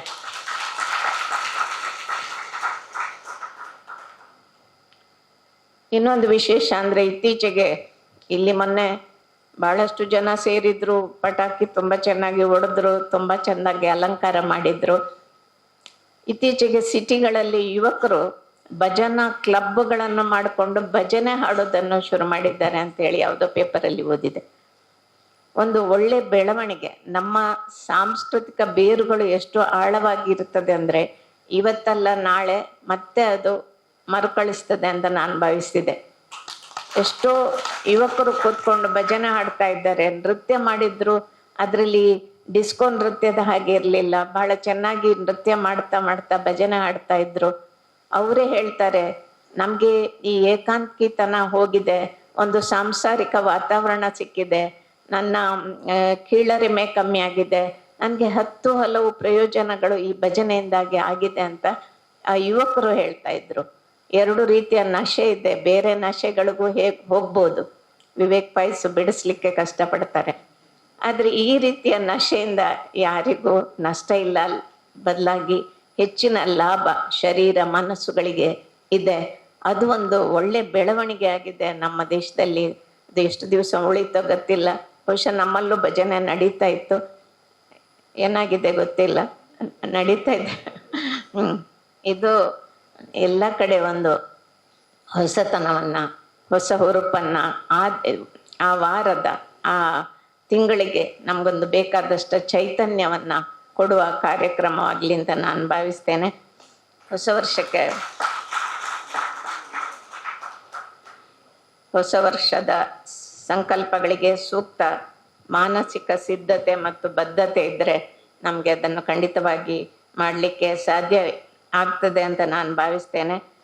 ಕೊನೆಯದಾಗಿ KV ನರಸಿಂಹಸ್ವಾಮಿ ಅವರು ಒಂದು ಮಾತು ಹೇಳ್ತಾರೆ, ಎಲ್ಲವನ್ನು ಕೊಟ್ಟಿರುವೆ ಏನು ಬೇಡಲಿ, ಜಗವ ನನಗೆ ಒಪ್ಪಿಸಿರುವೆ ಯಾಕೆ ಕಾಡಲಿ ಅಂತ. ನಿನ್ನನ್ನು ಏಕೆ ಇನ್ನಷ್ಟು ಕಾಡಬೇಕು, ಎಲ್ಲವನ್ನೂ ನನಗೆ ಒಪ್ಪಿಸಿದ್ದಿ, ಇಡೀ ಜಗತ್ತನ್ನೇ ನನಗೆ ಕೊಟ್ಟಿದ್ದಿ, ಮತ್ತೆ ಹೋಗಿ ದೇವ್ರ ಹತ್ರ ಅದು ಕೊಡು ಇದು ಕೊಡು ಅಂತ ಕೇಳೋದು ಎಷ್ಟು ಮೂರ್ಖತನ ಅಂತ ಹೇಳುವ ಮಾತನ್ನು KS ನರಸಿಂಹಸ್ವಾಮಿ ಅವರು ಹೇಳಿದ್ದಾರೆ. ಹಾಗೆ ನಮಗೆ ಜಗತ್ತನ್ನು ಮತ್ತು ಅದರ ಇಷ್ಟು ಸುಂದರವಾದ ಒಂದು ಸೃಷ್ಟಿಯನ್ನು ಕೊಟ್ಟಿರುವ ದೇವರನ್ನು ಈ ಹೊಸ ವರ್ಷದ ಸಂದರ್ಭದಲ್ಲಿ ನೆನೆತಾ ಎಲ್ರಿಗೂ ಶುಭ ಆಗಲಿ.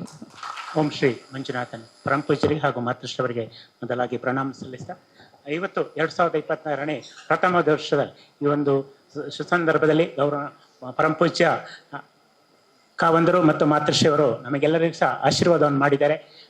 ಮತ್ತು ನಮ್ಮ 43,000 ಕಾರ್ಯಕರ್ತರಿಗೂ ಕೂಡ ನಮ್ಮ ಮೂಲಕ ಆಶೀರ್ವಾದವನ್ನು ಮಾಡಿದ್ದಾರೆ. ಇವತ್ತು ಮಾತೃಶ್ರೀಯವರು ಅರ್ಥಪೂರ್ಣವಾದಂಥ ನುಡಿಮುತ್ತುಗಳ ಮೂಲಕ ನಮಗೆಲ್ಲರೂ ಸಹ ಮಾರ್ಗದರ್ಶನ ಮಾಡಿದ್ದಾರೆ, ಆಶೀರ್ವಾದ ಮಾಡಿದ್ದಾರೆ.